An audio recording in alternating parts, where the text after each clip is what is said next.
सुनो, पढ़ लो, सुन लो अच्छे से। सबसे पहली बात यह है कि ग्रेविटेशन आखिर है क्या? ग्रेविटेशन क्या चीज है? तो इसका आंसर है कि फिलहाल अर्थ के बारे में पढ़ना ही ग्रेविटेशन है। अर्थ के बारे में पढ़ना, अर्थ के बारे में कि इसका कितना फोर्स ऑफ अट्रैक्शन है, ये स्पेस में क्यों है, इस पर हमारा वेट क्या होगा, हम अगर पोल से इक्वेटर और इक्वेटर से पोल पर जाएंगे तो क्या होगा। इस तरह की बातों को पढ़ने के लिए हम अभी इस ब्रांच में काम कर रहे हैं और इसका नाम क्या है? ग्रेविटेशन। ग्रेविटेशन अर्थ के बारे में स्टडीज। अब दूसरी बात, एक्चुअल हो क्या रहा है कि जैसे मेरे पास अभी ये ढक्कन है और ये मेरे हाथ से छूट जाए तो ये जमीन पे गिरेगा। क्वेश्चन ये है कि पृथ्वी पे कोई चार्ज तो है नहीं और ना इस पर कोई चार्ज था, तो फिर ये गिरा कैसे जमीन पर, ये अट्रैक्शन हुआ कैसे? और तब उसका आंसर ढूंढा कि ग्रेविटेशन का कारण चार्ज की जरूरत ही नहीं है, मैग्नेट की जरूरत ही नहीं है। ग्रेविटेशन का मेन जो कारण है वो मास है।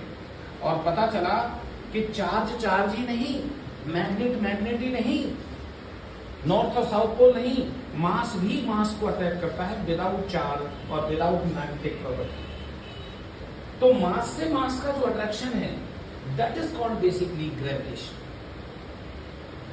ग्रेविटी जब कहते हैं ना कि उस आदमी में ग्रेविटी नहीं है, कुछ भी बोलता है, बात का ऐसा है, ग्रेविटी ग्रेविटी का मतलब है भारी, मतलब हैवीनेस। आपके अंदर हैवीनेस है कि जो है, ग्रेविटी का मतलब हम किससे लेते हैं? हैवीनेस, वेट से।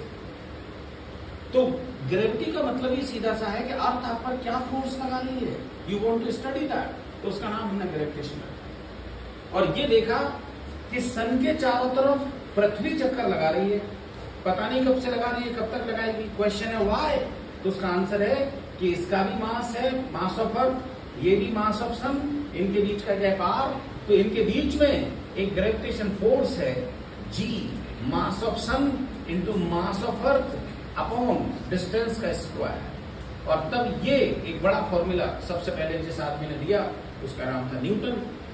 तो न्यूटन का इसको बोलते हैं gravitation law, universal law of gravitation इसको बोलते हैं। और ये फॉर्मूला क्या कहता है? बराबर जी m1 m2 upon D square. जब ये फॉर्मूला लोगों को पता चला तो लोगों ने इसको थोड़ा इजी करके कहना शुरू कर दिया। कैसे?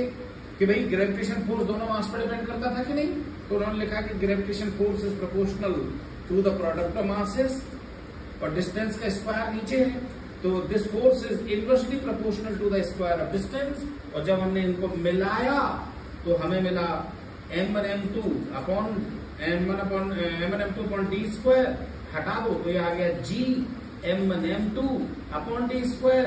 इसे कहा गया मेन ग्रेविटेशन फोर्स।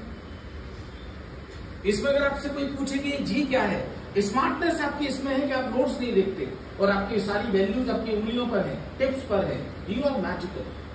अगर आपसे कोई कहे कि जी की वैल्यू क्या है, तो जी की वैल्यू है 6.67 इंटू 10 टू द पावर -11। और यूनिट क्या है? तो यूनिट है इसकी न्यूटन मीटर स्क्वायर पर केजी स्क्वायर। मत भूलना इसको, ये आपको एडवांस के क्वेश्चन मेंस तक जाओगे वहां भी ये पूछे जाते हैं कि इन यूनिट्स क्या है।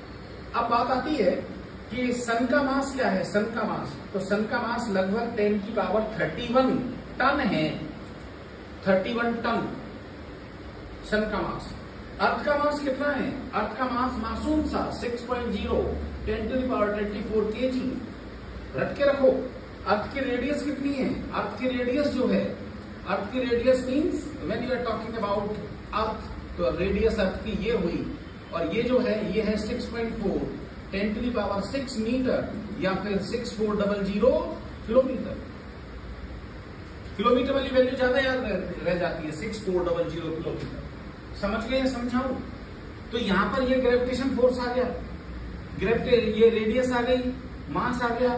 ओके, अब ध्यान देना, अगर मान लो आपका खुद में, मान लो कि आप खुद 1 किलो के हो, ऐसा मान लिया, आप हो नहीं, लेकिन मान लिया कि आप 1 किलो के हो और पृथ्वी पर हो, तो ये पृथ्वी आप पर कितना फोर्स लगा रही है? तो इसको लगाएंगे हम इससे जी m मास ऑफ अर्थ, मास आपका अपॉन में, आप अर्थ पर तो आपका कोई हैसियत तो है नहीं, तो आपका साइज कोई मायने नहीं लगता, अर्थ की रेडियस ही मानी जाएगी, और अर्थ की रेडियस का स्क्वायर। इसकी value 6.67 10 to the power -11, mass of earth है 6.0 10 टू द पावर 24 केजी।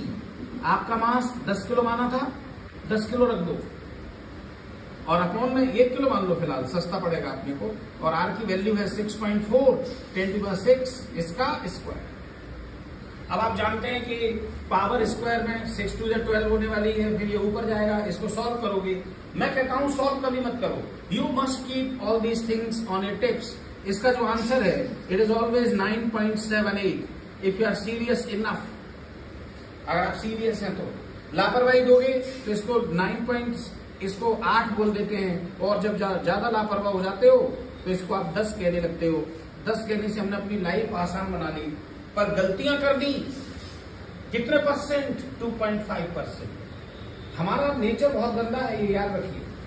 हम अपनी लाइफ को कई बार इजी करने के लिए गलतियां स्वीकार लेते हैं, हाँ चलेगा। जी की जो रियल वैल्यू है वो 9.78 आती है, 9.8 मानना ही गलत है। उसके बाद हम 10 मान लेते हैं सवाल करने के लिए, जिससे कैलकुलेशन आसान हो। We are not here to make life simple, we are here to know the truth. तो ट्रुथ अलग है और ये रॉन्ग वैल्यू है। 2.5% की मिस्टेक हो जाती है जब आप इसकी जगह ये लेते हो। क्या ये बात क्लियर हुई? तो पक्का है कि अब अर्थ पर कोई भी जैसे मान लो ये लक्ष्यता है, ये मान लो 30 किलो की है, लक्ष्यता ये बैठी है, और इसका अर्थ का मास तो जो है सो है ही, रेडियस अर्थ की है ही। ओके, अब किसी ने कहा कि लक्ष्यता पर कितना फोर्स लग रहा है, तो एक स्मार्ट बंदा क्या करेगा, फोर्स ऑन लक्ष्यता is G mass of earth, mass of लक्ष्यता अपॉन रेडियस का स्क्वायर। इसकी वैल्यू तो मैंने रटा दी ना, इसकी वैल्यू कितनी है लापरवाही वाली 10, और लक्ष्यता कितने किलो की थी? 30 किलो की। 30 तो 300, लक्ष्यता पर पृथ्वी 300 न्यूटन का फोर्स लगा रही है। या सुनो, हमारे ये महान पार्थ ये लगभग 60 किलो के हैं, आर पृथ्वी का मास, और ये पार्थ बैठे हैं 60 kg के। अब इन पर किसी ने फोर्स निकाला तो इन पर फोर्स कैसे आएगा? Force mass G mass of earth, mass of पार्थ अपॉन रेडियस का स्क्वायर। इसकी वैल्यू तो फिक्स है 10, और पार्थ का मास कितना माना था? 60 किलो। तो पार्थ को पृथ्वी 600 न्यूटन से खींच रही है। आपसे क्यों कहा जाता है कि भारी मत हो जाओ? भारी हो जाओगे तो आपका मास बढ़ गया, तो पृथ्वी आपको ज्यादा फोर्स से खींचती है।